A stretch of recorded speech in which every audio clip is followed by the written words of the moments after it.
Halo semuanya, perkenalkan saya Tiara Iraida dari kelas 10C. Ingin mempresentasikan hasil dari dampak sosial informatika, yaitu aspek ekonomi dan hukum produk informatika. Silahkan disimak dengan baik ya. Pertama-tama, kita akan membahas nilai, perlindungan, dan tanggung jawab di era digital. Yang pertama adalah nilai. Nilai terbagi menjadi dua aspek. Yang pertama nilai ekonomi, yaitu nilai produk informatika dalam pasar dan kontribusi terhadap pertumbuhan ekonomi. Lalu yang kedua nilai inovasi, yaitu nilai kreativitas dan inovasi dalam pengembangan produk informatika. Yang kedua perlindungan. Perlindungan juga dibagi menjadi dua aspek. Yang pertama perlindungan hak cipta, yaitu perlindungan hukum atas karya orisinal seperti kode program dan desain. Lalu yang kedua, perlindungan keamanan, yaitu perlindungan produk informatika dari ancaman keamanan seperti peretasan dan malware. Lalu yang ketiga, tanggung jawab. Tanggung jawab juga terbagi menjadi dua aspek. Yang pertama adalah tanggung jawab etika, yaitu tanggung jawab pengembang dan pengguna produk informatika untuk menggunakan teknologi dengan etis. Lalu yang kedua tanggung jawab hukum, yaitu tanggung jawab untuk mematuhi hukum dan regulasi yang berlaku dalam pengembangan dan penggunaan produk informatika. Dengan memahami aspek-aspek ini, kita dapat mengembangkan dan menggunakan produk informatika dengan lebih bijak dan bertanggung jawab. Lalu yang kedua, kita akan membahas produk informatika dan nilai ekonominya. Produk informatika memiliki nilai ekonomi yang signifikan dalam berbagai aspek. Yang pertama, penciptaan lapangan kerja. Industri produk informatika menciptakan lapangan kerja bagi pengembang, desainer, dan profesional lainnya. Lalu yang kedua, pertumbuhan ekonomi. Produk informatika dapat meningkatkan efisiensi dan produktivitas, sehingga mendorong pertumbuhan ekonomi. Ketiga, inovasi. Produk informatika memungkinkan inovasi dan pengembangan teknologi baru yang dapat menciptakan nilai ekonomi tambahan. Keempat, ekspor. Produk informatika dapat diekspor ke negara lain sehingga meningkatkan pendapatan negara. Lalu yang kelima, peningkatan efisiensi. Produk informatika dapat meningkatkan efisiensi dan mengurangi biaya operasional sehingga meningkatkan nilai ekonomi. Contoh produk informatika yang memiliki nilai ekonomi tinggi antara lain perangkat lunak, aplikasi mobile, sistem informasi, jasa cloud computing, solusi keamanan cyber. Dengan demikian, produk informatika memainkan peran penting dalam meningkatkan nilai ekonomi dan mendorong pertumbuhan ekonomi. Lalu yang ketiga, kita akan membahas kekayaan intelektual dalam informatika. Kekayaan intelektual atau KI adalah aset penting dalam produk informatika karena melindungi kreativitas dan inovasi. Di sini yang pertama kita bahas adalah jenis KI. Jenis KI terbagi menjadi 4. Yang pertama hak cipta, melindungi kode program, desain, dan konten kreatif. Lalu yang kedua paten, melindungi inovasi teknologi dan proses baru. Yang ketiga, merek dagang, melindungi identitas merek dan logo. Lalu yang terakhir, rahasia dagang, yaitu melindungi informasi rahasia seperti algoritma dan formula. Lalu yang kedua, komersialisasi kekayaan intelektual. Yang pertama, lisensi, yaitu memberikan izin kepada pihak untuk menggunakan kekayaan intelektual. Yang kedua, penjualan, menjual kekayaan intelektual kepada pihak lain. Lalu yang ketiga, pengembangan bersama, yaitu mengembangkan kekayaan intelektual bersama dengan pihak lain. Dengan melindungi kekayaan intelektual, kita dapat menjaga nilai dan keunggulan produk informatika. Pada pembahasan yang ketiga, kita akan membahas hukum hak cipta pada produk informatika. Yang pertama akan kita bahas adalah perlindungan hak cipta. Yang pertama, kode program, yaitu kode sumber dan kode objek.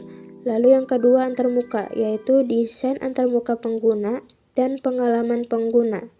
Lalu yang terakhir, konten digital, yaitu seperti teks, gambar, audio, video, dan lain-lain. Lalu pembahasan yang kedua, pelanggaran.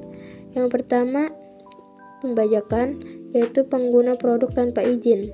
Yang kedua, distribusi ilegal, yaitu pembagian produk tanpa izin dari pemegang hak cipta. Lalu yang ketiga adalah penegakan hukum dan lisensi. Yang pertama, EULA atau End User License Agreement, yaitu perjanjian lisensi antar pengembang dan pengguna. Yang kedua, open source, yaitu lisensi yang memungkinkan akses dan modifikasi kode sumber. Dengan memahami hukum hak cipta, kita dapat melindungi kreativitas dan inovasi dalam industri informatika. Lalu yang kelima, kita akan membahas paten untuk inovasi di bidang informatika. Paten adalah untuk melindungi invensi teknologi dalam perangkat keras dan lunak, memastikan inovasi tidak ditiru tanpa izin. Yang pertama, kriteria patenabilitas. Kriteria patenabilitas ada 3. 1. Kebaruan. 2. Langkah inventif. Yang ketiga, dapat diterapkan dalam industri. Yang kedua, tantangan penerapannya pada perangkat lunak. Tantangan penerapannya ada 3.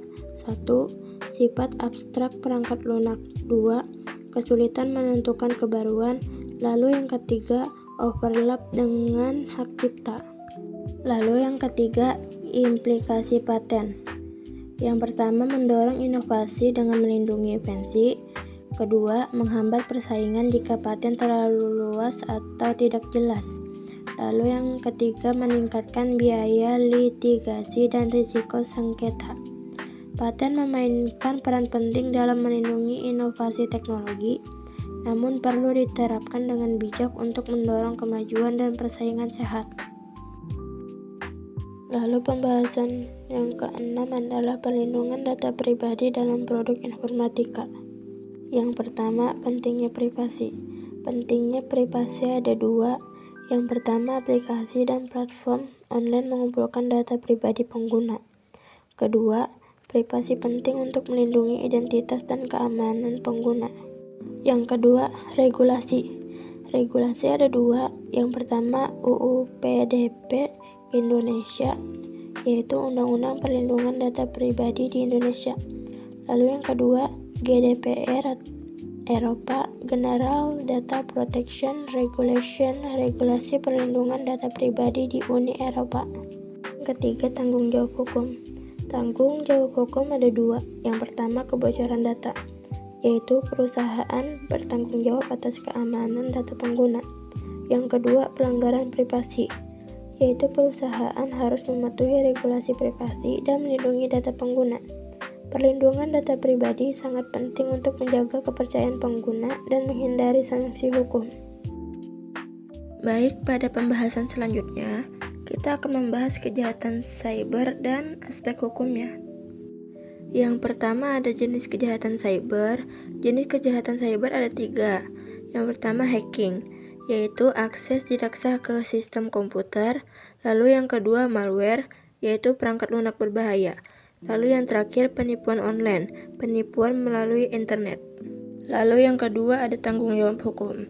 Tanggung jawab hukum ada 2. Yang pertama pengembang, yaitu mengembangkan sistem yang aman. Lalu yang kedua penyedia layanan, yaitu menjaga keamanan data pengguna.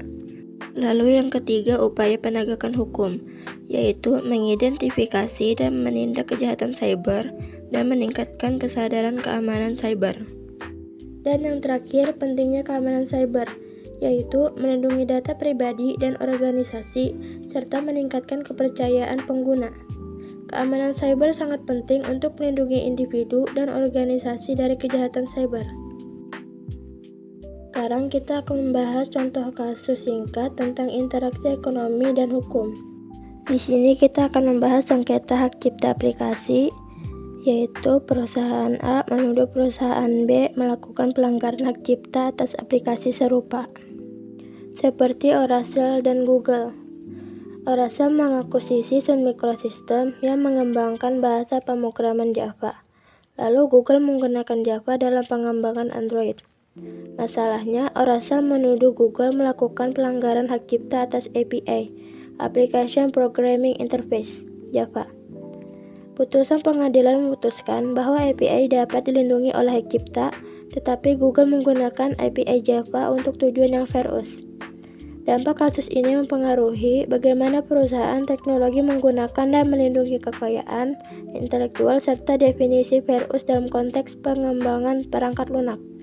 Kasus ini menunjukkan kompleksitas hukum hak cipta dalam industri teknologi.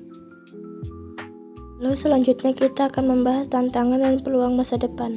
Yang pertama, regulasi yang berkembang, yaitu perubahan regulasi perlindungan data dan kekayaan intelektual dan adaptasi terhadap regulasi baru untuk menjaga kepatuhan.